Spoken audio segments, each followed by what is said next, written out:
if the population of a town is p in the beginning of any year, right, then it becomes 3 plus 2p in the beginning of the next year. If the population in the beginning of 2019, okay, so 2019 में अगर हम population को कुछ एक p मान लेते हैं, let's say, so ये बाद में value put in कर देंगे, so then 2020 में क्या होता है, so this becomes your 3 plus 2p, right.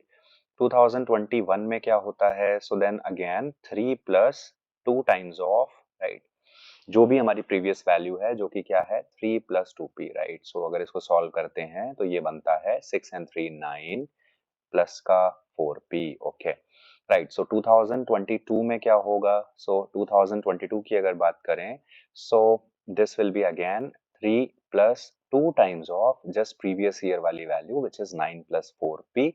इसको अगर थोड़ा और सिंप्लीफाई करते हैं, सो 18 and 3 this becomes 21 plus 8p. Okay, so I think we have got our pattern. So we want to find it out for 2034, right? So 2034 में से 2018 minus कर देते हैं.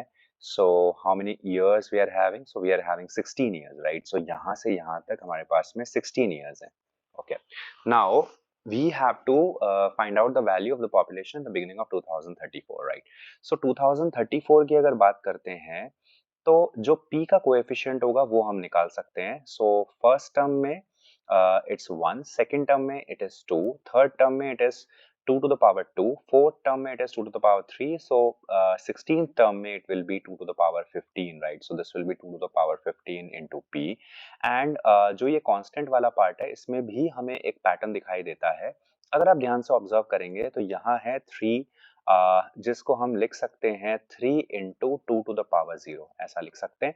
यहाँ अगर देखें 9 है, so this 9 can be written as 3 into 2 to the power 0 plus 2 to the power 1, okay.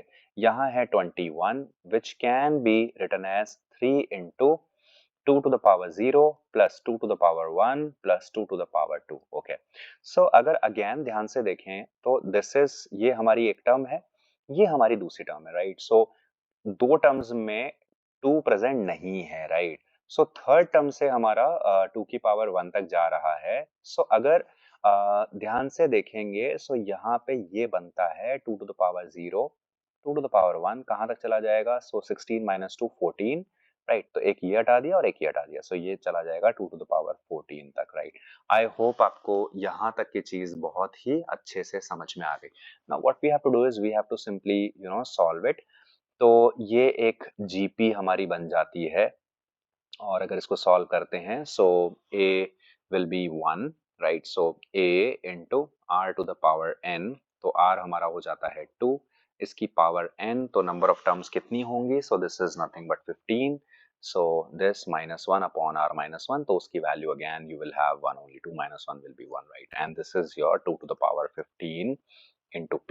I hope यहाँ तक ये पूरा पार्ट आपको समझ में आ गया है, right? This is something that you have to understand, okay?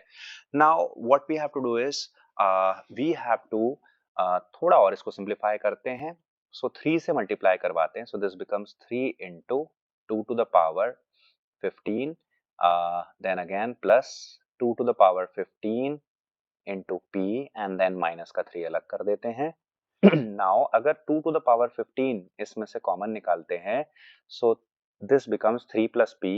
p की वैल्यू थी 1000, so this becomes 1003 and minus का 3 हमारा यहाँ आ जाता है. So अगर ध्यान से देखें तो C option is absolutely correct.